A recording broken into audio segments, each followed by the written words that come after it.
Optimizers Unlimited presents Episode 17, Selling Combs, told by Brian Orton. Welcome. Today we have an old story that is based on eternal principles that work in any situation and any time. And this story is about business and customers, but it's really about seeing life from someone else's point of view and walking in their shoes. So if you are a teacher, it's seeing it from the student's point of view. If you're a parent, it's seeing it from your child's point of view. And the principles in the story work because they are eternal and universal.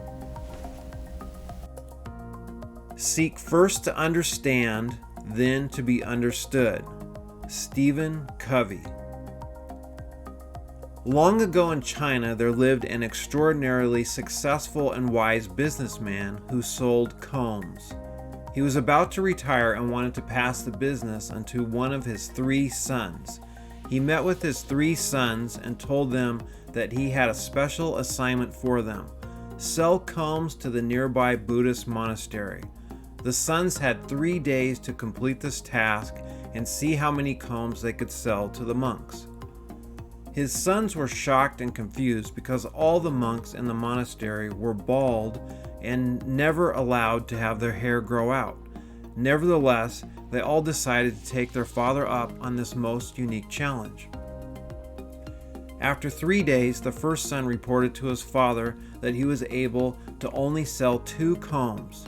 The wise father asked his first son, "How are you able to convince them to buy those combs?" The first son replied, "I explained how they could use the combs to scratch their backs when they had an itch." Next, the second son came into the room and reported that he sold 10 combs. The father asked his second son, "What did you say or do to convince the monks to buy those combs?"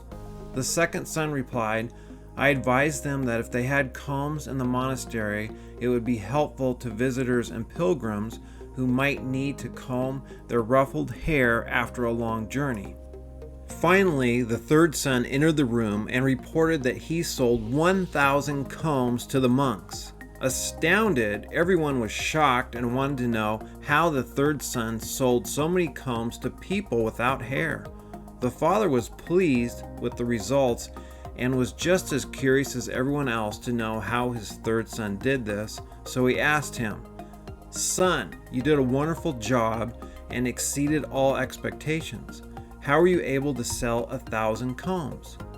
The third son stated, "I decided to sell them on a grand idea that aligned with their vision and mission. People use combs multiple times a day, but always in the morning. Imagine if every time they used their comb, they thought of one of your core messages or principles. Print or emboss your most powerful quotes of Buddha on these combs, and they will have daily reminders of Buddha's teachings."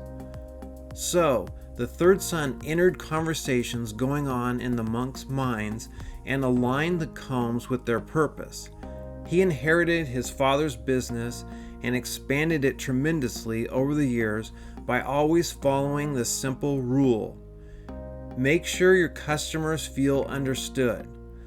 Live in the hearts and minds of your customers so you can truly feel their fears and desires. Please make sure to like, subscribe, and share. Thank you.